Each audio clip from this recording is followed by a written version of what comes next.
Life was never meant to be a constant celebration. It moved more like a quiet war, a daily struggle against comfort, excuses, and the slow pull of mediocrity. Every morning, while the world slept, that truth waited patiently for those willing to see it. Ethan learned this early, though he did not understand it at first.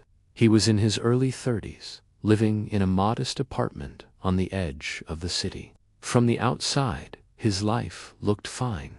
He had a stable job, food on the table, and weekends free. But inside, something felt unfinished. Each night, he stared at his reflection in the darkened window and felt the same question return. Is this all I am capable of? He knew the answer, yet comfort always spoke louder than honesty. Comfort told him tomorrow was a better day to start. Comfort told him rest was deserved. Comfort told him he had time.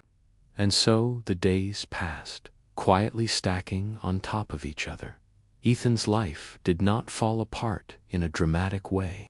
It simply stalled. His body grew tired, his mind restless. He dreamed of becoming stronger, sharper, more in control, but dreams alone never moved him forward. Deep down, he sensed there was something separating the people who acted from the people who waited. He just could not name it yet.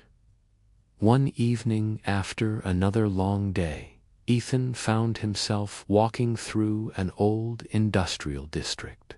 The streets were quiet, the air cool. He noticed a small training hall with lights still on. Inside, an older man moved with calm precision, lifting, stretching, cleaning, repeating the same motions with almost ceremonial focus. The man's name was Marcus. He was in his late 50s, lean, composed, and unhurried. There was nothing flashy about him, yet his presence carried weight. When Ethan finally spoke to him, Marcus listened without interrupting. Then he asked a simple question. Who is in control of your life right now? Ethan tried to answer, but no words came. Marcus nodded, as if silence itself was the answer. Marcus did not talk about motivation or passion. He talked about discipline. He described it not as something beautiful or easy, but as a place where excuses went to die. He said discipline was not a luxury spa, it was a trench, a place where a person faced their own weakness and decided who was in charge. Ethan began training under Marcus, though training was only part of it.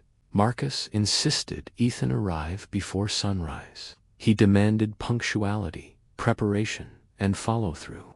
There were no speeches, no shouting, only expectations.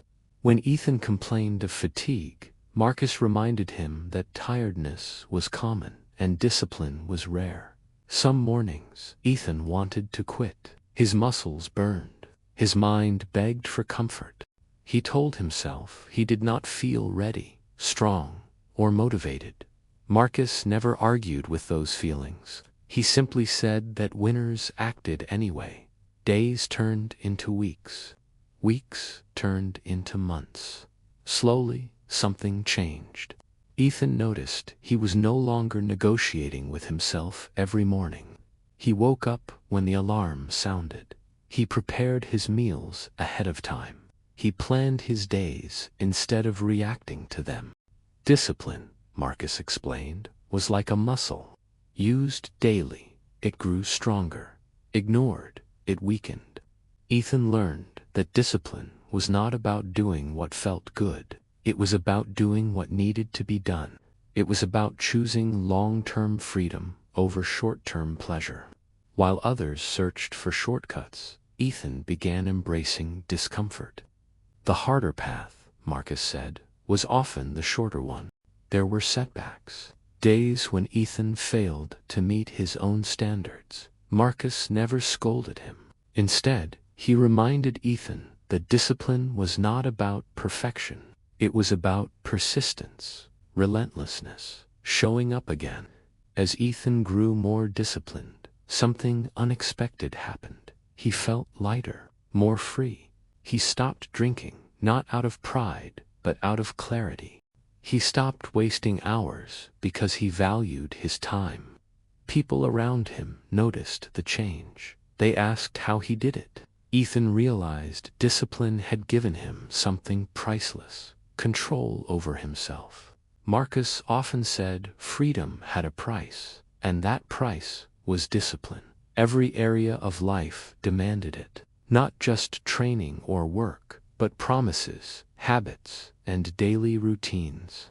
Discipline was the root of all good things, but only if applied everywhere. Ethan understood now.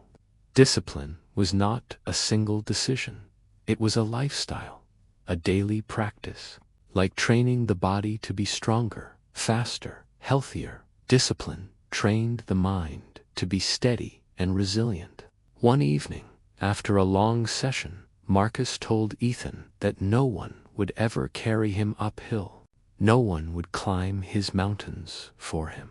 Each goal was a peak waiting to be conquered.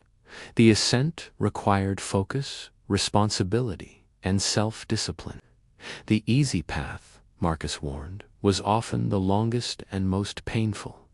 Ethan stopped blaming circumstances. He stopped complaining about fairness. He accepted that he was the architect of his destiny. Responsibility replaced excuses. Order replaced chaos. Discipline replaced hesitation. His days became efficient. He woke at the same time, completed his tasks, prepared his meals, trained his body, and sharpened his mind. One disciplined day led to another, and soon success no longer felt distant or mysterious. It felt earned. Fear still appeared, but it no longer controlled him. Ethan learned that discipline meant taking the uphill path and doing the right thing even when no one was watching. He understood now that discipline was power. Near the end of his journey with Marcus, Ethan was asked to lead a new group. He spoke quietly, without drama. He told them that discipline was not about being superior. It was about being free. Free from addiction, distraction, and regret. Free to choose who you become. Then he shared a simple truth he had learned the hard way. Discipline is the price of freedom. He paused, letting the words settle. He told them that discipline must be practiced every day. Those diets failed without discipline. Training failed without discipline. Dreams failed without discipline. But when discipline became a lifestyle, life could change completely. For those listening, he offered a small practice, a starting point. Wake up a little earlier tomorrow. Prepare one thing in advance. Finish one task you have been avoiding. Do it even if you do not feel ready, especially then. Discipline grows in small, repeated actions. Ethan ended with the same line Marcus once told him, now etched into his life. Discipline is the price of freedom. If this story resonated with you, take a moment to like, share, and subscribe, and begin your own climb today.